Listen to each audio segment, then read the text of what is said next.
I'm Al McFarlane. Welcome to Conversations with Al McFarlane. Today is our Thursday edition, and it's a day that is one of the highlights of my week, especially when I talk to brothers that I call heroes. Like me, have served our country in the armed services. We've been connecting on a regular basis, and we want you to be part of our conversation as well. The co-convener of this group is my friend Colonel David Rabb, retired from U.S. Army. David, how you doing, man? Unmute. You have to unmute. Everybody can unmute now. Yeah. And along with David, Isaac Ford and David Patterson. David, you're now there. Good afternoon, everyone. Hi, I'm here. Good afternoon, everyone. Whoop. How's everybody doing? There we go. And so, I tell the guys before we start, we're all, and so I call myself a kind of soldier because I was in active duty 2 years on a 6-year, reserve plus active enlistment. But these guys are real soldiers. So I call myself a pretend soldier, pretend sailor for my short duration, but I'm telling you, hats off to you guys because you put a lifetime in both active duty and in the reserve duty, and I appreciate you for that. I love listening to you. I love learning from you and love your insights and your analyses. So today, a couple of things. One, congratulations to David. David Rapp sent me a notice recently about an award, I think, he got as an artist and poet. And I said, hey, do some poetry today. So maybe you ready to talk about the award, David, and also about the poetry, maybe share some poetry. And I think today we should also talk about what we're all focused on, and that's last night's debate with Kamala Harris, Senator Harris, candidate for vice president with the Joe Biden ticket, her debate with Vice President Mike Pence. But let's start with just saying greetings again. And Brother David Rabb, how you doing, man, again? Blessings, everyone. I am doing well. A lot has been happening since the last time we have been together on the web. A lot has happened. And I don't know, in my soul, I feel like there's a lot to do. And so I just thank God that I'm alive, actually, during this time to witness all that is happening. Mm-hmm. Yeah. Mm-hmm. So how about you, Isaac? I'm blessed to be able to be among giants, and I take exception, Mr. McFarlane, with you minimizing your service. Thank you for your service. For anyone that's ever donned a uniform, active or reserves, whether or not it was for being voluntold or whether or not you re-enlisted over and over again, your service is appreciated, and your service, especially before those that came afterwards, paved the way. So thank you for your service, sir. But just glad to be here. Ditto what Colonel Rabb said, and congratulations to you, Colonel Rabb. And yes, we got some really interesting things going on right now that the country is all in tune to, and hopefully even more so in the coming weeks. And David, passionate. Yes, I ditto with each of you in regards to Al McFarlane's minimizing his service, because if you put the uniform on, you've already stepped into the arena of the courageous. And so I think that is significant. Many people can volunteer, but many people don't. Mm-hmm. So when you don that uniform, that says something about you, that you're willing to exercise one of the key Army values, which is selfless service. And we thank you for that selfless service. Well, thank you for saying that. I am doing well. Again, like all, I'm thankful to be here still. As my buddy used to say, who's transitioned to God, I'm still standing. And if I'm still standing, that means I can still move forward. So we're going to move forward. It reminds me of a song I used to sing in the Metropolitan Mill Chorus in Minnesota. Mm-hmm. All right. And that's a group that I was blessed to be in, because it was a group of pretty much World War II veterans. All right. And they were great gentlemen, and but they used to sing a lot of songs, old Negro spirituals, and they would take to the byway and the highway, and the shut-in and nursing homes and stuff like that. And so, but one of the songs was called "Hold On Just a Little While Longer." Yeah, and That's a I great think song. that's what we That's need a to great song. It's a wonderful song. Yeah, yeah. Well, before I go further, let me share with you that we have a lot of artistic people among us. And I know when I was in Iraq and Afghanistan, David Patterson used to be writing all types of things, because I used to look over my shoulder or go to his office over there and see him and hear him. And so in no way am I a poet. I just I'm a soldier. Huh? But I remember those days, in Iraq and Afghanistan, that he would be writing. But let me show you this this award here. I don't know if you can see it.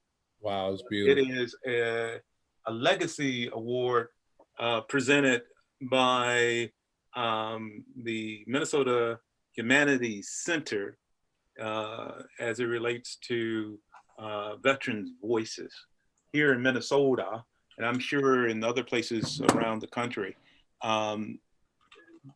They want to hear from veterans in terms of what's in their hearts and what's in their minds.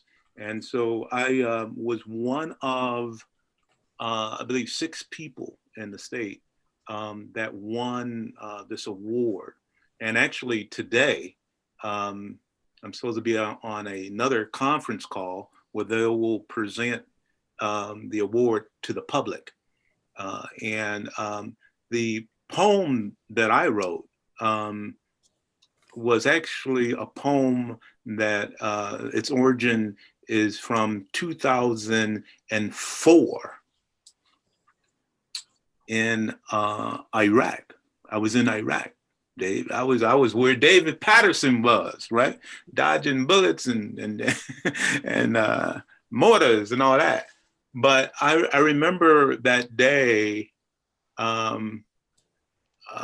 we were in Taji, Iraq, and we had a team there. And I remember leaving the FOB and getting ready to get back on the road. And that, the security is a big issue.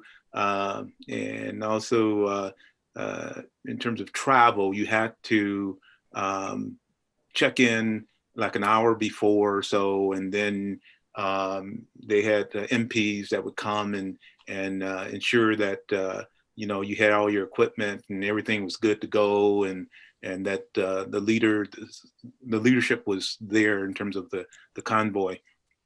And so while this was happening, I took a knee. I was just observing what was around me prior to getting in my vehicle, and what I saw was diversity in a way that just stunned me for a second, because I wasn't prepared to see it. What it was one, all these young soldiers. I mean, they were young, and that struck me. It just took me back and like, wow, look how young they are. And I'm going to get on the convoy with them, and I'm going to have to depend on them to get me to where I'm going. And anyway, that right there was something that I remember. But I also remember they got into they were just, prior to getting on the road, they gave them again some time to just regroup.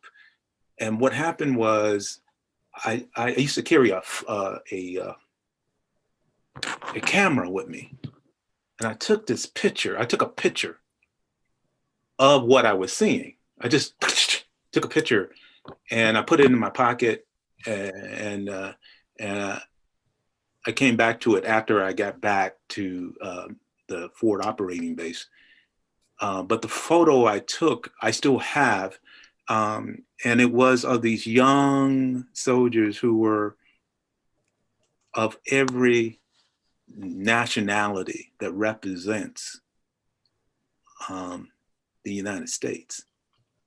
So that diversity was like just standing out. I'm like, wow. You know, there was Hispanics, there was Black, there were Natives, Americans, there were whites and all that.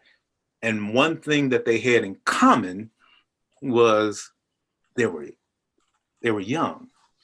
And my thought was, they're somebody's babies, right?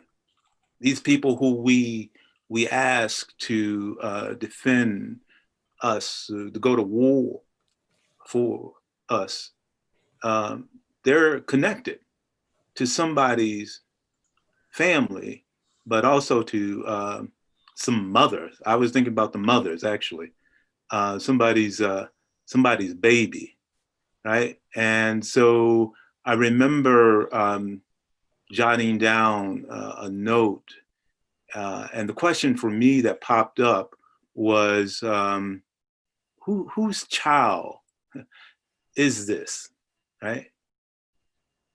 If you sat back and just thought about it, it's like, well, what we have in common was that, yeah, we're soldiers. What we had in common was, yes, we are all soldiers, but also what we had in common was that we had these mothers, right?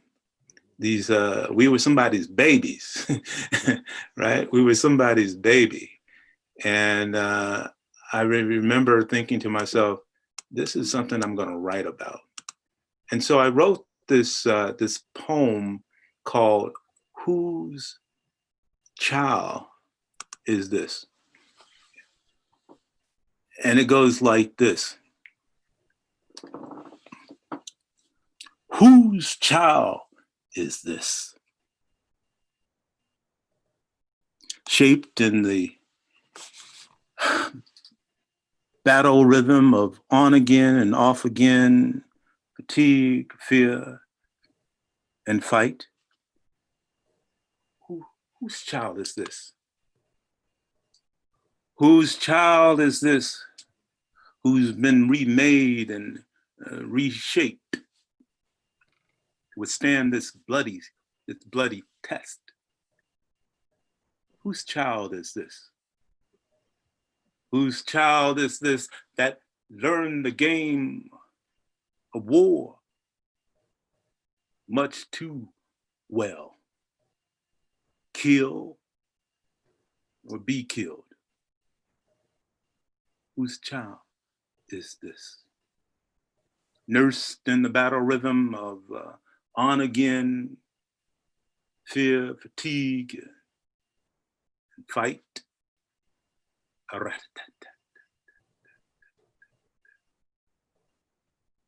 Whose child is this?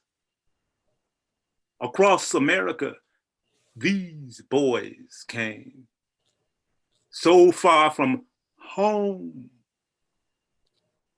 These boys came.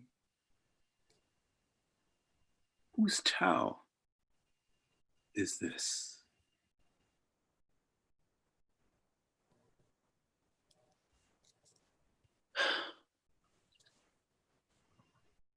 That popped in my head, and it also stayed with me. And I thought about Christmas, because I think it was during Christmas time when I was inspired to write this. But it was something that stayed with me. Actually, I think I dated this July. Actually, it was July 3rd, 2004. And so I'm happy to be alive. I'm happy to have gone to war with a good cadre of soldiers. Hats off to the 785th Combat Stress Control Company out of Fort Snelling, Minnesota. This is for them. Yeah. That's all I have. Yes. It's a nice poem, man. Good work. Good job. I mean, Outstanding job. Outstanding job. you know, Yeah. yeah, absolutely. Yeah. Outstanding. And you deliver it. Yeah, what Isaac and David Patterson, what are you thinking when you listen to the poem? What comes to your minds? It's powerful because to the American public, for those that don't serve, which only 1% of the U.S. population ever serves, they don't know that the vast majority of the things that are done 24 hours a day, 365 around the globe are done by babies. And that's not the old heads that, got to how many years and retired. It's young people, the vast majority under 21 years old, that are doing things that, I mean, that are commendable, life and death decisions. They make it happen. And so we forget that sometimes. 17, 18, 19, 20 years old. And so it's powerful in that it makes that connection. That they are someone's baby, they are somebody's investment. They're not just tools and just um, uh, uh, property of the U.S. government. They have names and they're connected to people and legacies, and throughout this country, as well as speaks to the incredible diversity of our country, which we don't really hear talked about as much as we need to now.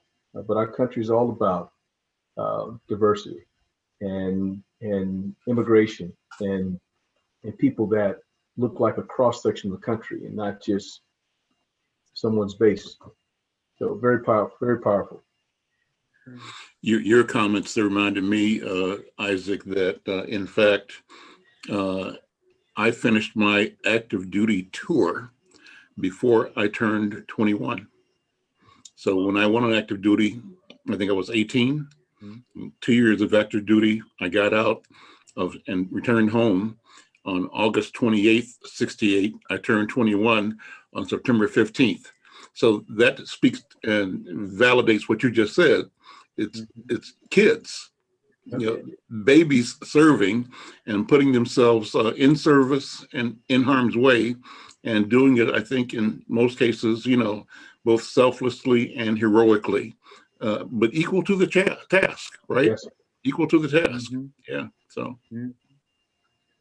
what do you think, David Patterson? It reminded me of a time when he said he looked out at the youth and said, "Oh my goodness, these are just babies." I can remember a gentleman told me this. I was 30 years old, thought I had it going on, told him I was, this and that. And he said, "You don't have enough experience under your belt." I said, "Well, I've done already 12 years of military. So what do you mean? I've traveled across the world and da, da, da." He said, "You don't have enough experience under your belt, but you will know it when it comes." I stood before the troops. I had just finished master fitness training, and which is a class very difficult to get in. And I had finished that, and I was standing before the troops. I was 40 years old. And I looked in their face and I said, "Oh my God, they just babies." And then I heard his voice. I said, "Oh, I get it." So as he was talking about the experience, many people ask you, should my child join the military? What do you think? And I'll say, well, let me put the criteria out there first, because a lot of people have ideals about the military, but I'm gonna give you the reality. I didn't see the movie, I lived it. So when I present, I say, the first thing you must realize that you're getting ready to sacrifice your life. In the word, it tells us about making our body a living sacrifice. That's what you do. You make your body a living sacrifice. And at 18 years old, you don't realize that that's what you're really doing, because you might be going there for college. You're going there with your friends on the buddy plan. You got all the different surface agendas, but you don't realize that you're sacrificing your life. You don't realize that potentially you may end up getting hurt and your whole life will change forever, but you go forward anyway.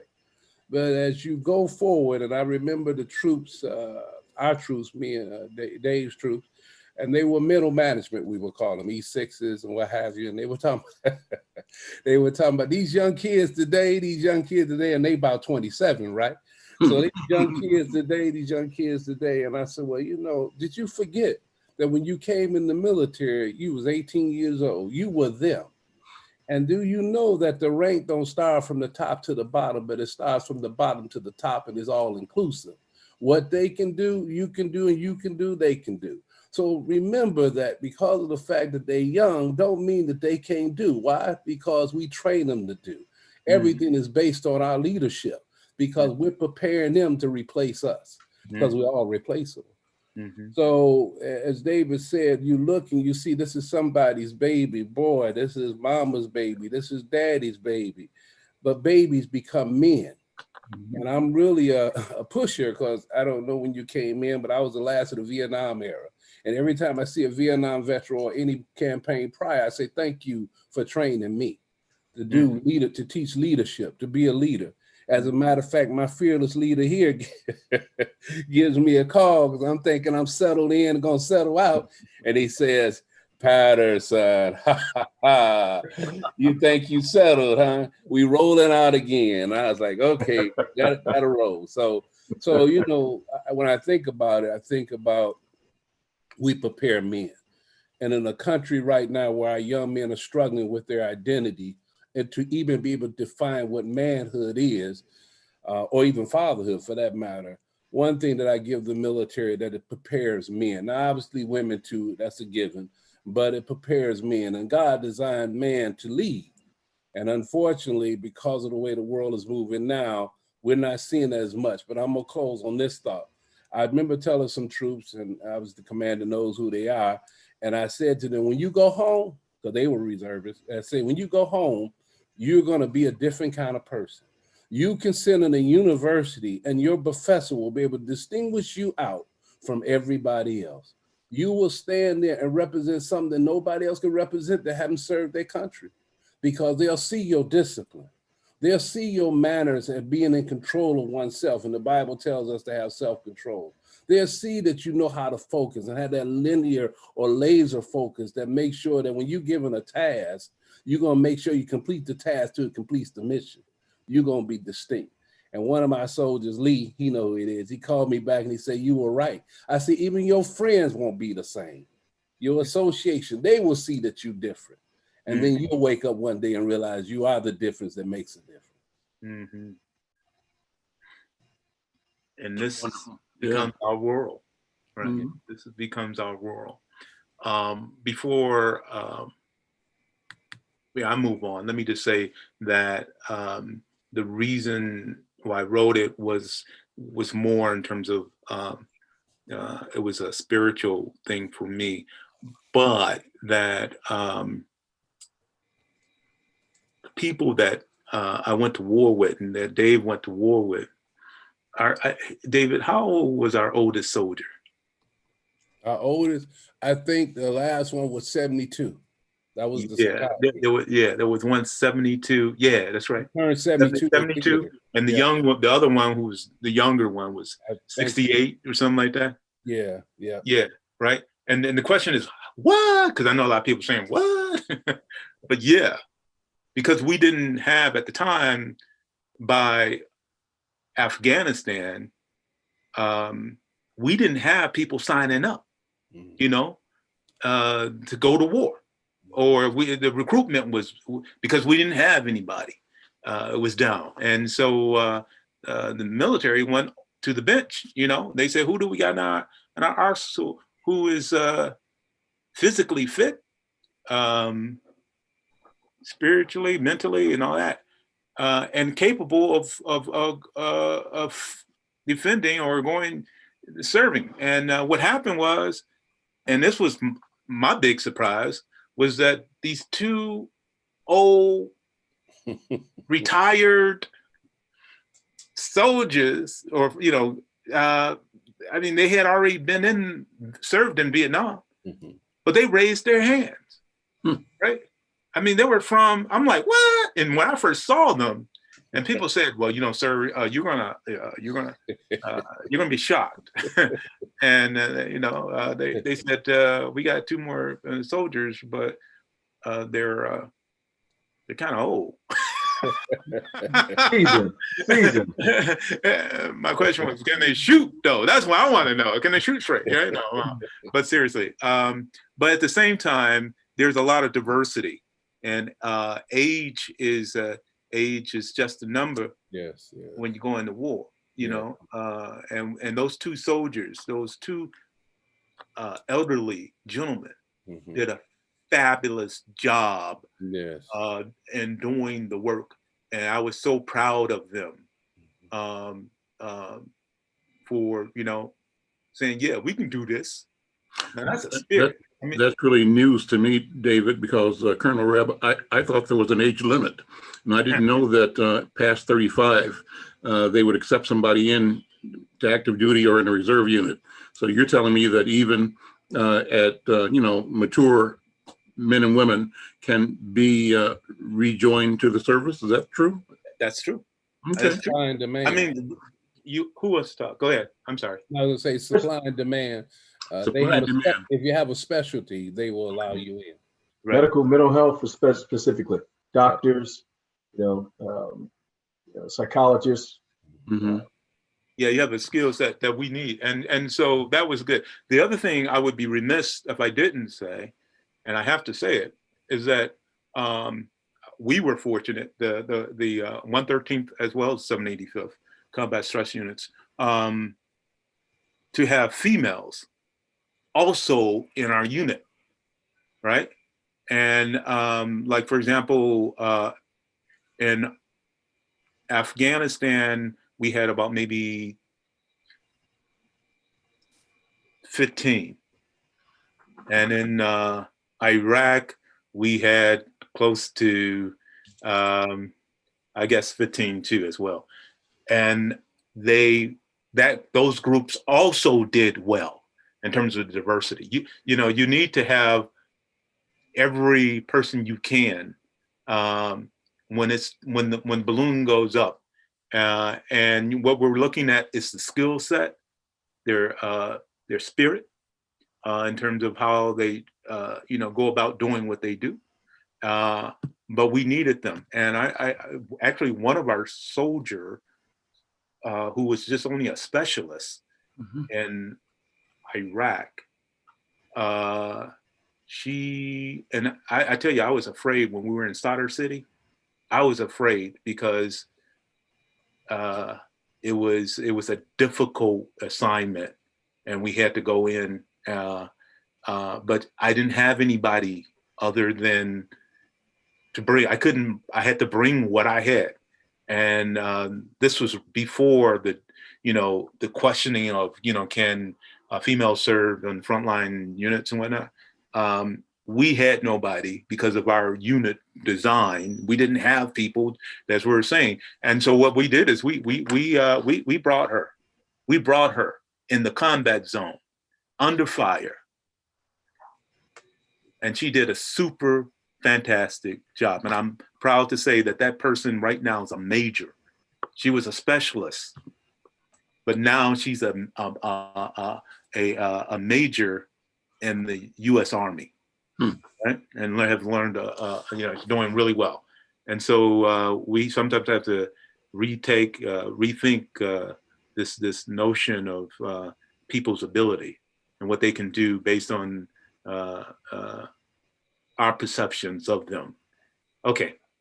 Well, let me jump in. Just this whole conversation is rich because it creates ideas and thoughts. I'm ever the journalist, so I'm always thinking of the next question and where each question or answer leads. And, the assessment of young people and David Patterson, what you said about, people questioning what young people, how they're just babies, right? And so I want to shift that focus from our experience in the military, being counselors, teachers, educators, leaders, of soldiers, to how we assess the community right now, particularly as Black men.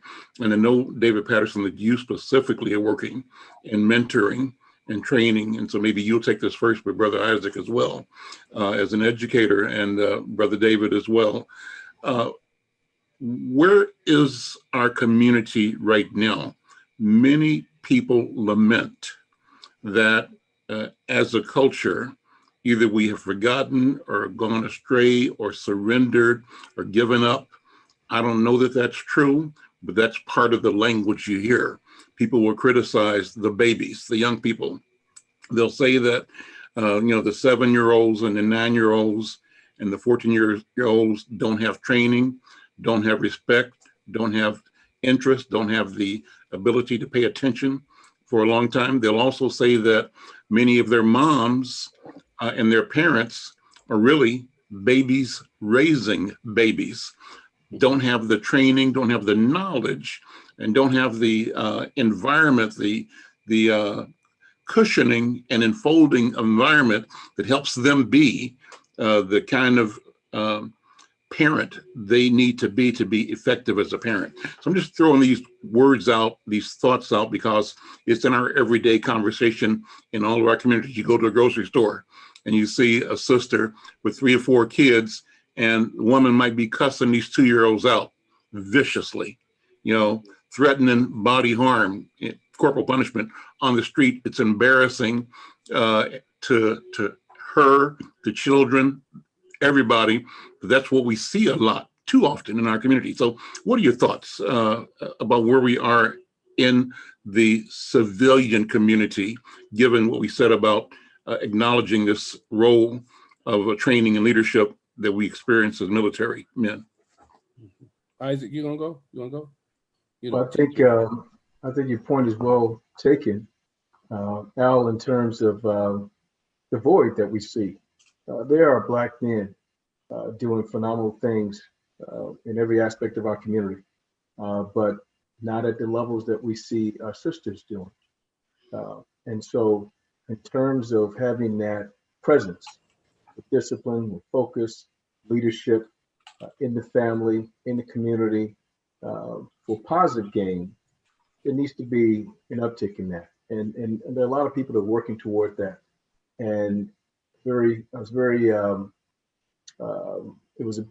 was important for me when I was writing Up From the Bottom of memoir, and I'm talking about some difficult themes and topics growing up in East Augusta, Georgia, that I also talked about the richness of the communities we come from. And I specifically talked about the grandparents and the aunts and uncles. So it may not be the father in the home, but we have surrogates, uncles, barbers, people like David Patterson, and so many like yourself. We have people, and I want to talk to young people sometimes. I've had these conversations, people talk about fatherhood. I'm like, yep, it's your job to take care of your child. You get no award for that, but it's not enough as Black men. We have to make sure that we bring a lot more along, not just the people that we've actually brought into this world. In every conversation we can have, be it in the grocery store, be it at a barbershop, be it in any way that we touched in throughout the church, be it through community organizations we're all involved with. And so there is a void in terms of the adequate numbers of Black men modeling the things that we've been talking about in the military, but they're there in the communities. But it may not necessarily be. When I talked about the village, Up From the Bottom of memoir, to the village, and sometimes some of the most powerful lessons that I learned, they were from sitting in the barbershop.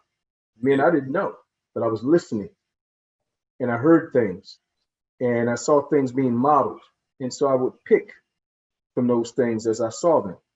In the church, within the Upper Bound, any Black man of substance I saw doing anything, I was taking notes, just like young people do when they come into the military.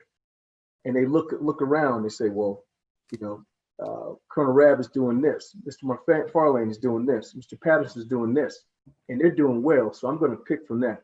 So the same thing applies in our communities. And unfortunately, sometimes it's games, sometimes it's nefarious. leaders. But even some of those guys will say, you know what?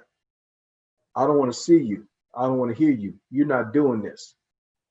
And they even provide leadership. So even with every community we have, it may not be the traditional necessarily, would be ideal, the traditional mother, father, same household, but there's uncles and there's that community guy. That's that wise guy that at the store, wherever else. Uncle, somebody else's daddy, somebody else's big brother. And so that's what we've always had to do in our community. And that's what's important now. So we can have the important conversations and help our young people to be able to walk through these difficult times we find ourselves in, to include helping to understand why it's so important that they be active in protest, but do it in a way that's the most productive, and that they exercise their franchise and vote, and the importance of that. Not just president once every 4 years, but dog catcher all the way through. So you bring up a good point. All of those things in terms of in the military, an acronym I use when I talk about the leadership, PACE those: prepare, explain, show, observe, and supervise. So I think Black men in our families, in our communities, are doing these things right now. We need more of them to do these things. And so I think that goes to answers the question. It's McFarlane. Good, yeah. I'll piggyback on what he said, because I think he presented a key point. You need that village, but the village still exists. It's just done, I call them pods. You got some over here, some over there. Well, when y'all divided up, you can't stand. And so, and I'm going to try to bring this gentleman on by the name of Calvin Mann, who's the father of Good Fathers Only, and Emmy encouraged me, I'm young. He's already reached 16,000 young fellas. Whoa. In the course of time. And young man himself, if you will.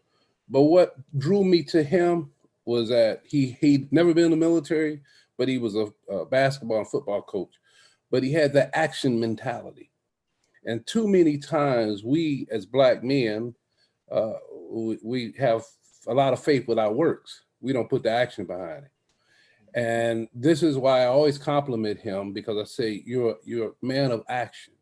Like Colonel Rabb, a man of action, willing to step up to the plate. And so you made a comment about the barbershop. You hear these conversations. Well, I'll start with my own little world. When I was in the barbershop, there was all still the players, the hustlers, the pimps, and everything wrong, everything right. And I wanted to know about all of it. But I didn't want the trailer to the movie. I wanted to experience the movie. Now, by my nature, I didn't fit, because even when I was in the gang, they told me something about him, he don't fit. And one of the guys now who's a pastor told my mother when I was in Iraq, said, Dave was with the gang, but he didn't fit. So we need to get him out of this, but he wanted to stay. I wanted to stay because I wanted to learn. And my people say, the Bible said, my people struggle because of lack of knowledge. And so I used to tell our troops, because this is what I noticed, and I know you notice this as well, gentlemen. The young men will say, talk about their mama with love, talk about their father with disgust, and yet they're fathers themselves. And so what I always would say to them, and I say to them now, your father could not give you what he didn't have. Many of our fathers don't have a lot of the knowledge and the wisdom and the education and the background to help them to be able to articulate to you how you can be the best you can be. Why? Because they got their own damage from their own history. We're not a product of yesterday. We're not a product of today. We're a product of yesterday. And it's all accumulated to this point. So fathers who end up having kids, if you will, at 18, 15, 16, how can we expect them to perform at the age of 55 when they're only 15, 16, 18? So a lot of this comes down to teaching. We have to teach our young people. We have to spend that quality time with them. And what did I notice? I have a men group, I have a prayer men's group, and how I met this young man, Calvin, in my prayer group. And the same thing was being said is that, everybody's angry at the father, and we always say they need to do, but who's willing to step up to do it? Who's willing to be their shadow? Who's willing to be their sponsor? Who's willing to be their encourager? See, this is what we don't see. We know we get into the me, myself, and I. And truth, no matter how women try to put it, they support each other. I mean, matter of fact, the church is full of women. But when the brothers come down to brothers, they got every excuse under the sun until something go wrong. Then go, God, help me. See, we have to start, if you will, stop being so self-seeking and start being selfless to others. We got to spend that time. We got to give it up. We got to make it a priority. It has become an obsession. Otherwise, our kids continue to go out here and do what they do. And truth be told, I had to say this to my mother one time. She said, these young girls ain't nothing but hoochie mamas. I said, Mama, don't you remember when you was a hoochie mama? And I showed her a picture. And then she slapped you, right? It's all relevant. You know, we talk about these young people, but we were them. Yeah. We were them. We was hanging. We was chasing girls. We was dressing up. We was partying. We were them. And then you go to the next generation back, they were them. But then when we hit 50 and 60, now we got all this wisdom. Even Solomon broke out and said, oh, it's all vanity. But the reality of it is that we got to go back. We got to reach back. We got to do like Jesus, reach our hand out and pull them out of the water. And so what I do, and I'm going to close off on that, when I'm talking to young men, I go where they live. See, as he say, I don't need to say, brother, if you're hungry, you know, I'm going to pray for you and peace be with you and go on. I sit down with them and talk about what they want to talk about. Mm-hmm. Now, I'm fortunate enough, as I always tell people, I ain't proud of that history in the sense of if you will, standing before God, say, I'm proud that I've done all these things. But there must have been a reason why I did it and why I'm here today, because now they can relate to me. They know, as they would say on the street, game recognized game. So we can talk about drugs. We can talk about women. I'm going to talk about what they want to talk about. And then when all the dust settles, now I'm going to talk about what I want to talk about. Mm-hmm. And that is to help them see and get an identity of themselves. And that's what we have to try to do. Help them to find their identity, because they in search too. We were in search. Now, we were blessed to have men who looked out for us. But this generation, because now the technology and everything, they're separated. You know, everything is done on the phone, on the computer. People don't even talk to each other, they don't speak. So they're struggling. Who they gonna talk to if nobody talking? So it's a struggle out here. So just to bring it to close, we have to make sure that we step up to the plate and sponsor our young men. If I asked God the other day, so Lord, if I could reach one person a day, one person, because I know this to be true. History has never been changed by the multitudes. It's always the ones and twos that step up and the multitudes follow. Let me find that one. If I find one a day. Here we go. I'm trying to bring in another colleague, comrade of ours, Brother Dale Lyons. I don't think he can hear us. He's trying to log on through his iPad, I think, or his telephone, his Android phone. Dale, we see you, but I don't know if you can hear us. I think he put his notepad up with a note on it saying he can't hear us. Can you hear us, Dale? I don't think he can. And Kelvin, if you hear us, if you can do anything to get Dale Lyons' audio working, that would be awesome. But glad he's here trying to connect with us to be part of the conversation. Dale is the commander of the John Post American Legion in North Minneapolis. I'm a member of American Legion Post. I've had a chance to meet with and connect just a bunch of wonderful dudes, brothers and sisters who are veterans here in this community. And I'm glad to be a part of that and to be part of this, this brotherhood. I just joined that group, actually.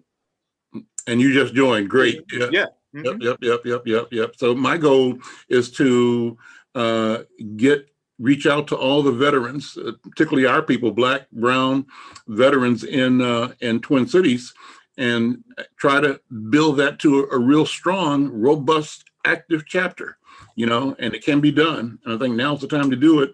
And as Isaac and David were just saying, we just got to step up our game and go out and meet people in the community and tell them, listen to them, number one, but then also be prepared to tell the truth, the story that we know, our understanding, and connect them to what we think is a valid legacy and history of service and of winning. So it's one thing, David and Isaac, to, as I described, hear this conversation in the community about things are bad and how, we don't have respect, don't have that.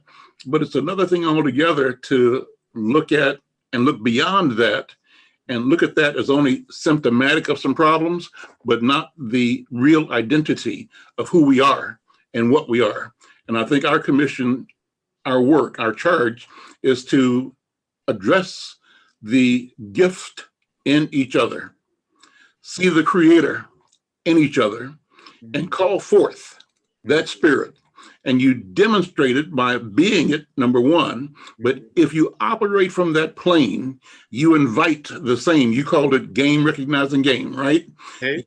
You bring the force from within, and you reach out to sisters and brothers, elders, anybody, and you're reaching out to the best in them and the best of them, and you are expecting it and acknowledging it, and you're lifting it up and you're praising it. And I think that you will discover it might not happen right now every time, but people will rise to the occasion. But they have to be expected to, have to be respected to, and invited to be themselves. And many of us are simply still discovering who we really are, because our identity and our idea of who we are has been clouded, obfuscated is the right word, but hidden from us. And that's the nature of discovery right now. David Rapp, what do you think? Am I on track here? Or? You're spot on. You're spot on. And it will be a good segue into what I hope to share and leave you all with. One is you speak to the issue of mentors and having good mentors and people like that. One of my mentors, and you know what's interesting? He doesn't know that he's a mentor. Those are the best ones, right? The ones that are doing the work and don't know. But Rasma Mamakam. Yep. You know, if you know Rasma. Yep. But Rasma wrote a book called My Grandmother's Hands. Yep. Racialized trauma and the pathway to mending our hearts and our bodies. Now, it's a small world out there. Rasma, David Patterson, was out there in Iraq with us, but we didn't even know it, right? He was a civilian contractor, but he was doing behavioral health, right? When we were there. And Rasma is, he goes around, he's based in Minneapolis, St. Paul, but he goes around speaking to this issue of trauma and how to heal it. I would recommend that we bring him closer into the groove, that we need to outreach to him because there's a lot of pain out there, right? There's a lot of pain. And one of the things I know about pain is, and I don't know much, but is that community heals and isolation kills. So we need to find our solutions in community and bringing people together. And so I would recommend that we invite Rasma to one of these calls to hear from him, because I think he can help us all. He's a good man. He teaches and he's very approachable. And so with that, that's how I think we should follow up with. Okay, well, I'll reach out to him. He's a dear friend of mine, and he's been a regular on my radio shows and television shows. So, all right, we'll bring him here in the midst of these veterans here, and let's see what he guys say. And he worked as a contractor for the Army, right? And that's why he's been to, I think, Afghanistan, maybe and Iraq, but certainly Afghanistan for sure. Yeah. Okay, you going to do another poem? Do you have another poem, or? Let's. I do have another. Let me challenge you. And put you on the spot for real. Now you can always say no, but you mentioned a wonderful song that you guys would sing as part of the Metropolitan Male Choir. As I said, I wrote down. Oh, he's a singer. I didn't know that. So sing that song if you feel like it. If you don't, I understand it. You know. really, it's interesting being put on the spot like that. I don't, I do hate a David, because David, he's the one who sings now. Really? See, there we go. Oh, David, there we go. Let's move out and let Dave have the floor here. Come on, David, and he got a beautiful voice. Well, let's close with a song today. Go ahead, David Patterson. Now you got to unmute, David. I'm mute. All right, see, that's what he did before. Ha ha ha! Got something funny. All right, well, the voice and went into baritone, but I'm still gonna give it a whirl. I know y'all know this one. I was born by the river in a little tent, and oh, just like the river, I've been running ever since. It's been a long, long time coming, but I know a change is gonna come. Oh, yes, it is. It's been too hard living. All right. But I'm not afraid to die, 'cause I know what's up there beyond the sky. It's been a long, long time coming, but I know the change is gonna come. Oh, yes, it is. All right, there we go. Yeah, the boys wasn't ready for it, but okay. The duality of a soldier. We got poets, we got crooners, we got thought-provoking leaders like Al. We got authors. He said they can't put us in a box and say that we just a one trick pony. We are very talented within. That's right. Well, hopefully in the next few weeks too. I was going to ask David had asked me to call, and I did reach him, but it wasn't today. My brother Wayne. I come from a musical family, and my brothers have a band called Ipso Facto, and they are a reggae band, and then they have several variations of that band. One group is called Jazz, Jahz, so Jah, with jazz on it. And hopefully in the weeks ahead, Wayne will jump on. He's a guitar player and singer too. And this technology is wonderful, you know. I mean, and the good thing is that we're not scripted. We're just talking. And I think the spirit is with us though. Yeah. And the spirit guides and moves these conversations. And I think that's a powerful thing. So I just want to say thank you, David Patterson. Thank you, Isaac Ford. Thank you, Colonel David Rabb.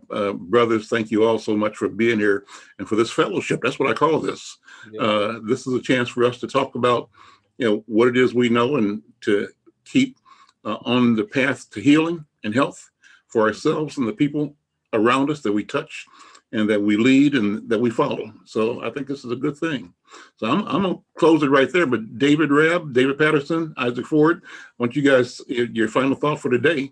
And we'll reconvene next week too, if you guys are up. Yeah. Say, Lord willing, the creek don't rise, right? Yeah. You know, but before we do that, I meant to say, we ought to say something quickly about our impressions of last night's debate. The election coming up is critical, and we did mention that it's important for everybody to vote. So we should all be obligated to not only casting our vote, but ensuring that everybody we know understands how critical our voice and our vote are. Isaac, any thoughts, feelings about the debate last night? First of all, I thought that Senator Kamala Harris did a masterful job of representing all those, I think, in this country that want to see substantive change. And she showed empathy, she showed respect. She, along with former Vice President Biden, they've shown all the things that the country's been missing. So I think that it's incumbent upon all of us to not be not be lulled into a comfort zone in terms of looking at the shifting polls, but to redouble our efforts to make sure that everybody we know, everybody we can talk to, anybody who will listen to us, remind them to pay attention to the local areas, make plan ahead in terms of making sure that we are registered, that we vote, that we take people. I've even thought about where I live, I can vote in 3 minutes. But going and buying some fold-up chairs from Walmart and maybe go to places where people are standing in line, and just walk through the line and say, "Ma'am, sir, can I give you a chair?" When you get to the front, pass it back. We need to do everything we can possibly do to make sure that our franchise is not robbed from us, because this right here, these particular times we're in this particular election, when people say, when they make the statement, say, as if our lives depends on it, we got a white supremacist that will not disavow white supremacists. And we got a vice president that says that, you know, three weeks before the election, that implicit bias and systemic racism doesn't exist. So who's on the fence with this? And so if 45, 48, 38% of our country believes that, okay, we definitely need something different. And the way to do it is to vote. If you don't know everybody on the ticket, dog catcher through president, Democrat. Okay. And so that's my 2 cents. God bless. Thank you for the platform, Al, and thank you, brothers, for allowing me to be a part of this. This is beautiful. I love you, and nothing you can do about it. And I look forward to the next opportunity to do it. All right. David Patterson. Yeah, I concur with Isaac that we have to make sure that everybody get out there and vote. And again, this is about sponsoring each other, encouraging each other, and educating each other. Sometimes people are intimidated because they don't have the formal education or the whereabouts. Some people still can't read. Literacy is still strong. So we have to do what we can to help those who are struggling with the ideal, to give them a clear picture. And if it means that you almost got to make the picture for themselves and understand the importance and the responsibility and the accountability of those who died before us and what they did, we owe them this. We owe them this, because this is not a right everybody in the world gets. And here we fought for this, and now we're standing at the doorway or the gateway, if you will, of a big decision. Do we go in a direction to let madness continue? Or do we step up and make a change? So I think that in the big scheme of things, we got 2 good candidates, if you will, in the Democratic Party that will at least make a strong effort. At least I think they're going to try to go out with a bang, because we know that Biden is a little seasoned, as Isaac said. So, so at least, and then there's that potential. I've heard rumors that, Biden might even step down at some point, and then we'll have Harris as the president. Well, that's a whole big change in itself. So we want to make sure that everybody go out and vote. So again, I'll piggyback on Isaac. Love you guys. Ain't nothing you can do about it. I like that. And that is the key when it's all said and done. Love is the word say, do everything in love. So I'll close on that. And David, Rab, final word for you. Love. Yeah, exactly. Love. I was quite impressed with Pamela Harris, Senator Pamela Harris. Yesterday when I saw her on TV, I was so proud. I felt that she handled herself better than I'm not going to even mention his name, candidate. No, I thought she did a super job. I look forward to seeing what's going to happen at the end zone, though. It's not over until it's over. Yeah. We've been talking about it. Now it's time to move, and I look forward to seeing her in the White House, commanding and with Biden. So